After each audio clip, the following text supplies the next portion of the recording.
It is my pleasure to welcome to a special edition of VLGA Connect, the reasonably new Executive Director of Local Government Victoria, Julie Reid. Julie, lovely to see you. Hi, Chris. Yes, week 7 for me and all's going well. Excellent. That's great to hear. And of course, a lot of people know you in the sector. You've been around as the CEO and senior executive for quite some time, but a lot of people will be perhaps seeing you for the first time. So we wanted the opportunity to perhaps introduce you to the sector and find a bit about your background and where you're headed with LGV.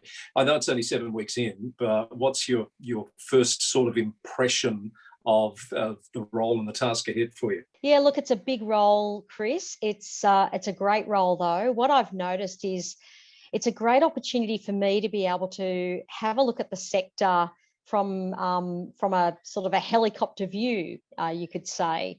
When you're a CEO, you're working primarily in one council and your view is of one council only. But this role enables me to have a look at the 79 councils across Victoria.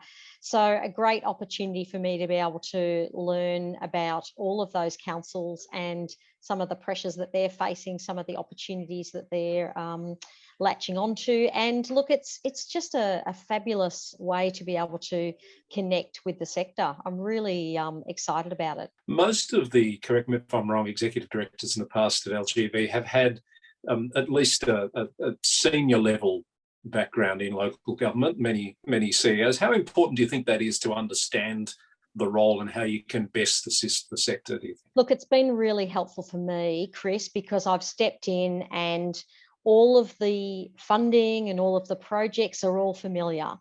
So all of the issues with local government are all familiar. And some people may know, some people may not know, but I've worked in city councils, I've worked in rural councils, I've worked on interface councils, suburban councils on the coast. So the diversity of the councils that I've worked in over my 32 years in local government, I think has enabled me to step in with an understanding of some of those issues that are actually being faced by those councils in those particular locations.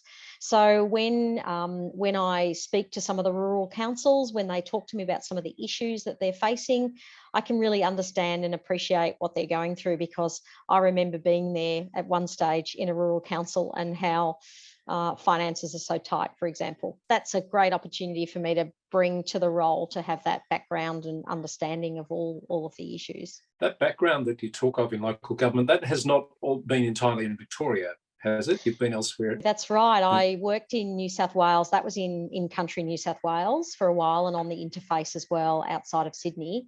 But I also went overseas to the UK and I worked in Northern England and I worked at Westminster City Council. And that was an amazing experience because the council there, they had 70 councillors. So it was really tantamount to running like a parliament, where they had a cabinet of 11 councillors who were the leaders of the council. And so for me, I've been able to relate the experience at Westminster to, stepping into state government, which is really interesting that I've had that exposure. What do you think is the better system? I've often thought about this. I know in England, they do have very large councils, which feels like it would be a bit unwieldy, whereas we've got a much smaller manageable number. Do you think there's pros and cons from the two systems? Yeah, I think so, Chris. They are a lot larger, the councils over there, because the portfolios of the councils are a lot bigger. But they still face the same challenges that we do here in Australia. Our system is based on their system. It doesn't feel a lot different, except for the fact that they are a lot bigger and their portfolios are a lot bigger. But because I worked in planning over there, planning was very, very similar to, the way it was operating over there was very similar to the way it's operating here. So so I think it's similar in a lot of ways. So 7 weeks in, as you said, so you probably don't even feel like you've got your feet under the desk. In fact, physically, I'm not even sure how much time you've spent in the office, given circumstances. What are your first impressions and where you think you might go with the role at this stage, without putting you on the spot too much to give away or set you in concrete, so to speak? Yeah, it is early days, Chris, and really what I'm doing is, the first 3 months for me is really just finding my feet, understanding the processes and procedures of state government, understanding what's going on with my teams, getting myself familiar with what our forward programs are looking like, and reviewing those as we go. And I think for me, what's really been important is to really understand my role in terms of it's multi-layered. It's understanding how regularly I should connect with the sector, how regularly I should connect across state government into other departments and build the relationship across those other departments, how regularly I should connect in with my teams. So there's sort of multi-layers there, but also too, what I'm doing is working to help the Minister's office in terms of my advice to the Minister. And so because of those multiple sort of layers in the role, I'm just working through how that is going to be best managed going forward. So look, but it's a great opportunity to be able to reach out across state government and talk about and help people understand what local government's all about. I feel that I'm really well equipped to be able to build that relationship and help people understand local government in a deeper way. Julie, it strikes me you are very well connected in the sector as a CEO, obviously, but also for a time on the board of local government professionals, which is where we did a little bit of work together. Are you at all worried about how you keep that level of connectedness, given that, it sort of is a bit removed when you become part of the state government machinery, isn't it? Yeah, that's a really good point, Chris. And I was actually talking to one of the CEOs in the sector yesterday, and a number of other CEOs that I'm talking to recently as well I've been saying to them, look, it's really important that I stay really well connected with you and with the sector, so then I understand what the emerging trends are that are coming, that, because when you step out of it, you're trying to think about, well, how can I remain current? How can I remain up to date with what's going on? Well, certainly what we're doing is we're connecting with CEOs on a fortnightly basis at the moment, which is really great. That's happening via our, technology, which is terrific. So that's helping us talk to the CEOs and helping us get their feedback about things that they'd like to talk to us about. So that's really working really well at the moment. But I have been thinking about maybe reaching out a little bit more to the CEOs on a more regular basis myself, and talking through some of the things that they feel that they might need support for in the future. And, particularly I've also reached out to the CEOs and said that I would like to maybe have some regional catch-ups with the CEOs to be able to talk through what they're facing as regions, and that might be a little bit more useful for me and for them. So yeah, we're starting to put that in place at the moment, and I'm hoping that will help me remain current and also remain connected.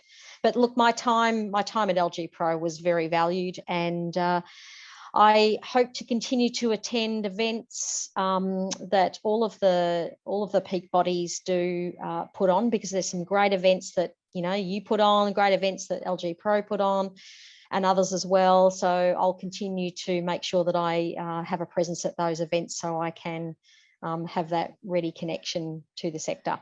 Now, again, not wanting to put you on the spot too much, because I know you haven't been in the role that long, but first impressions from your new vantage point of how the sector has embraced and is coping with the new principles-based legislation. Have you got any observations for us? I think the sector's doing an awesome job. I just think, I've been really proud to be able to report back to the Minister to say that the sector's doing a really good job in delivering on the implementation of the Local Government Act. And, I've got a great team of people that are helping to support the sector in making sure that they get the support they need to understand what needs to be done and what those deadlines are. And really, Chris, I just take my hat off to the sector, because they're doing an enormously fantastic job. And some of the things that we're seeing coming out of some of the councils is really, really great. Yeah, that's all I have to say about that. I think it's progressing really well. And you're right. I was saying this to Catherine the other day on another program, another VLGA Connect program. There's lots of sort of alliances popping up and lots of great work happening across councils, which I don't think is a result or a direct result of the legislation, but I think we seem to be moving into a phase where councils are more prepared to get together to tackle issues with a concerted effort. Yeah, definitely. We're definitely seeing some of that, which I think is really great for the sector to be able to do that.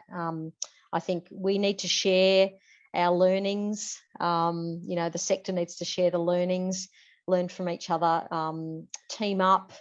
And I think there'll be some great examples that will come through over the next year that will come to the forefront, and people will latch onto those ideas, no doubt, as local government normally do, and will develop and change their programs accordingly, based on best practice that's happening across the sector.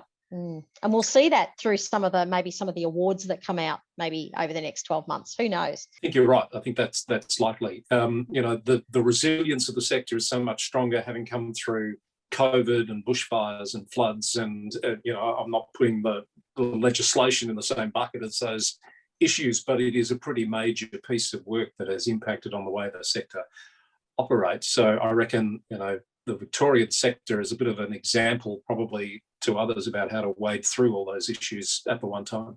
Yeah, it'd be really great for us to get some feedback from the sector once the last wave of those, well, even throughout the process now, any feedback about the new legislation, about what councils have gone through during that time.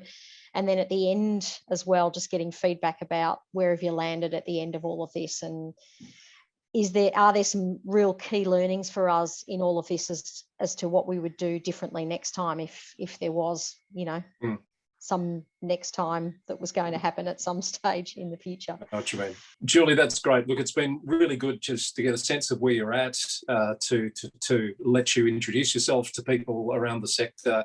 And I hope it's not the last time we get to speak with you while you're in this role. Thank you very much. Thanks, Chris. Thanks for the opportunity. And definitely, I'd love to come back and talk to you again. Julie Reid, the Executive Director at Local Government Victoria on VLGA Connect.